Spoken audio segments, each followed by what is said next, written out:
Jessica Tisch has already changed the lives of the men and women who work for the NYPD. She did it when she was a deputy commissioner. Now that she's the big boss, well, the sky's the limit.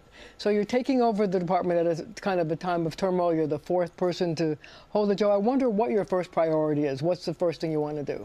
You know, I think I was brought in to be a stabilizing force. I have worked in city government for 17 years, 12 of them at the NYPD, most of those as a deputy commissioner. I know how to run city agencies. I understand the police department. I like to say I know it like the back of my hand.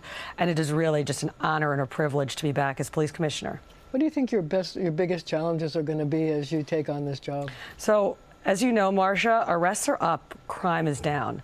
But the gnarly problem we have is really related to the revolving door of the criminal justice system. The mayor talks about it all the time. I was at a briefing yesterday, and I was told that 38 people were responsible for 1,162 crimes on the New York City subway system. That's 30 crimes per person. And each of those crimes has a victim. And the mayor has been very clear that our partners in the criminal justice system need to step up and work with us to shut this door down. But I mean, it's a really hard problem. I mean, the mayor has tried to do it, but Albany seems to be reluctant to do the kinds of changes that you really do need. Yeah, Recidivism. You know, as I see it, we don't have a crime problem in New York. We have a recidivism problem in New York. And part of what I'm going to do is make a very data-driven case about what that looks like and why it is and what I think we should do about it. So, you know, every commissioner seems to be able to want to have their own people. Are you looking at bringing in some new blood or new people in the upper echelons of the NYPD? You know, Marcia, I just came to your studio from a promotion ceremony where I was thrilled to promote my new chief of staff, who comes with me from the Department of Sanitation. I have worked for Mayor Adams for the past 3 years. I brought lots of new people into the Department of Sanitation, never had an issue bringing people in with me. And so, yeah, I'm looking forward to shaping my leadership team at the NYPD. You know, one thing that I was moved by at your swearing in is you brought 4 female chiefs back who had been in the department, and you praised them for breaking the glass ceiling. They did. And talked about wanting to bring more women up through the ranks. Tell me about that. Yeah, those 4 chiefs were real role models for me as I was coming up through the ranks in the NYPD.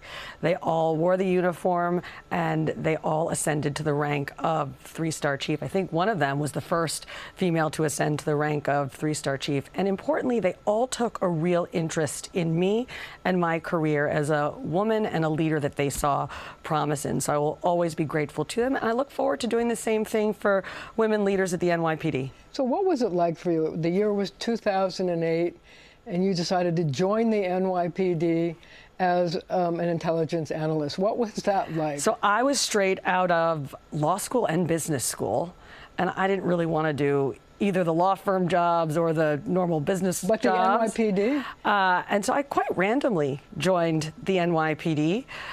It wasn't something that I, had set my heart on. It was random. I joined as an intelligence analyst. I was an intelligence research specialist, level 2. And I'll say joining the NYPD has given me the most incredible, blessed career anyone could imagine. My career has really become one of the great joys in my life. But the thing is that you did work your way up. You did become a deputy chief for information, and you made major changes. We did. In the NYPD. I mean, you took them from using typewriters to type their reports to the age of technology. Yeah, I consider myself a modernizer. Every bureau or every agency that I lead, I want to leave better than how I found it. And that really started with the Information Technology Bureau at the NYPD, where you said it. When I showed up, they had typewriters in every precinct, and I left. Every cop had a body camera, smartphone, tablets in all the cars, domain awareness system, cameras, license plate readers, radiation sensors. Modernizing is what I do. I don't accept the status quo when the status quo is mediocrity. I enjoy busting the status quo when it needs to be busted. So what's the next information leap that you plan on taking, or have you thought that out yet? I have thought about it. You know, I left the department about 5 years ago, 4.5 years ago. And 4.5 years in technology age is like a generation. So now we have things like drones and AI, and these are new technologies that I think we really can leverage and invest in, not to replace cops, but as tools to help support cops. And importantly, you need to go into using these new technologies with guardrails and rules around how you responsibly use them. Do you think that AI has a role in the NYPD? I think it could have a major role in the NYPD, but we need to be smart about it. We need to get it right. We need to have guardrails and rules about how we use it responsibly. Now, when people talk about the challenges of the NYPD, they talk about the fact that there's a morale problem and that there's a recruitment problem. How do you plan to tackle those? So the mayor, when he called me to tell me that I was going to be the police commissioner, which was kind of surreal, he also called me to give me another great piece of news, which is that we were in our budget going to get 1,600 additional police officers. More cops work. When I worked for Commissioner Bratton in 2017, you probably remember we brought 1,000 additional cops onto the force. 2018 and 2019 were two of the safest years since the 1950s in New York City. Look what just happened on the subway system. We flooded the zone in the subway system in October. Crime was down over 25% in the subways. So I think New Yorkers are going to see and feel a real difference from the mayor's investment in adding more officers to our force. And I also think it's going to help morale. But see, you know, there's a situation where although crime is down, and you can cite all the statistics that show that most crimes are down, although not assaults and hate crime, do you think that more cops is the answer to making people feel safe? Absolutely. It's a perception of safety. We have a problem in New York City with the perception of safety, absolutely, and we need to change that perception. And one of the best things you can do to change the perception is make people see cops more. They want to see them on the subways. We know that they're thrilled to see the extra cops on the subways. Now let's add more cops to the force, and they're going to see more cops out on the streets as well. So if you get these 1,600 new cops, where are you going to put them? They're going to hot spots and places where we have problems popping up. That's where they need to be deployed, where we're seeing the crime and the issues. So one of the things that I was moved by at your swearing in was the fact that the chief of department of the sanitation department talked extensively about you and how they would meet somebody, the NYPD would meet somebody who would be a defender of everybody in the NYPD.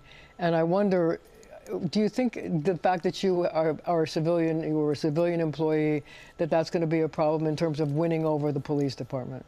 I don't expect it to be. I've worked with and for police officers for 12 years and uniform agencies for about 15 years. It's never been an issue for me. I don't expect it to be here.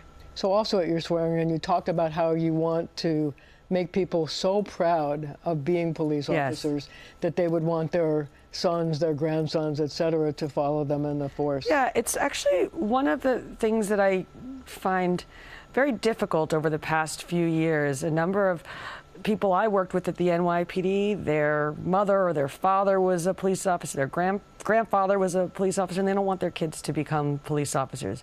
We need to turn that around. Policing is the noblest of professions, and no one does it better than the New York City Police Department. How do you turn it around? I think adding the additional cops is going to help a lot, but I also think going really on the offensive on these things that make cops' jobs frustrating. How frustrated would you be if you arrested someone for a crime and then you saw that they were let out the next day and you were arresting them again the next day for the same thing? It's tedious. So the revolving door is something you're going to vow to change? I'm going to vow to give it my best shot, to make a very data-driven, effective case about where we see gaps and how I think that we should close them. And again, my background as a civilian, I've worked across the aisle in the city council, in Albany. I'm looking forward to doing the same thing now as police commissioner. And I think the people in Albany are going to have a lot to deal with when you get there. We're going to have to leave it right there for now, but we're back with a firebrand assemblyman who wants to be mayor.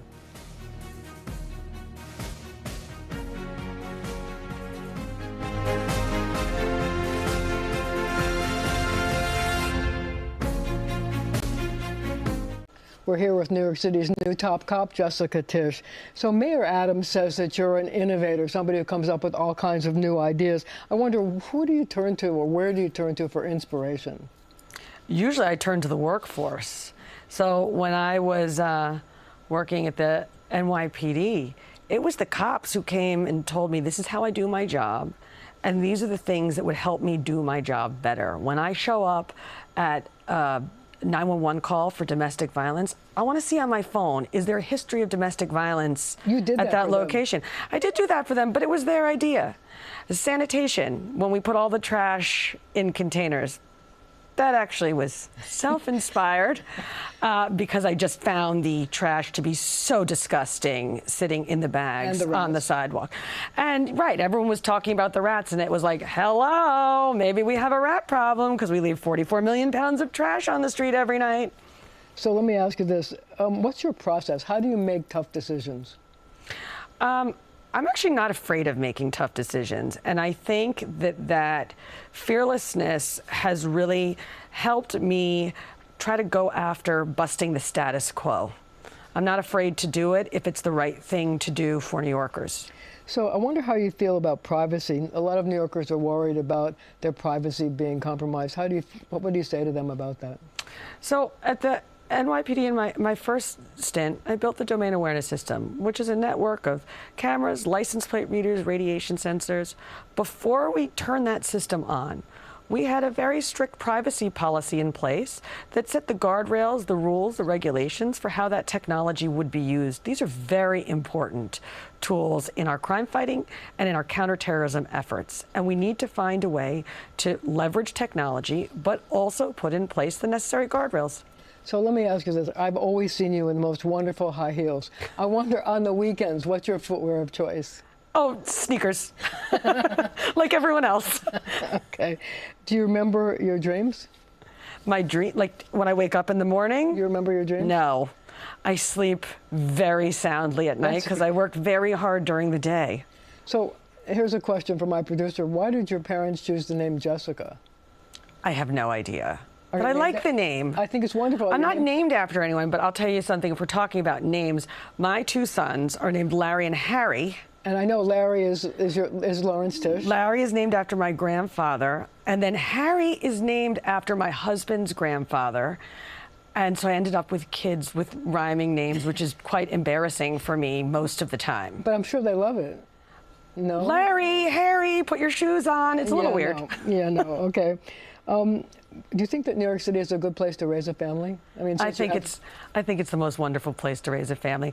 I was raised here. I'm raising my two gorgeous boys here, and living in New York City has been a blessing in my life. So how would your best friend describe you in like 3 words? Feisty, driven. Your father told me that you are a force of nature. Some people say that. So what is the one thing that you want New Yorkers to know about you, or about your vision for the NYPD as you take on this new role? The one thing I want New Yorkers to know is that keeping them safe, making them feel safe, and improving their quality of life is now officially my obsession.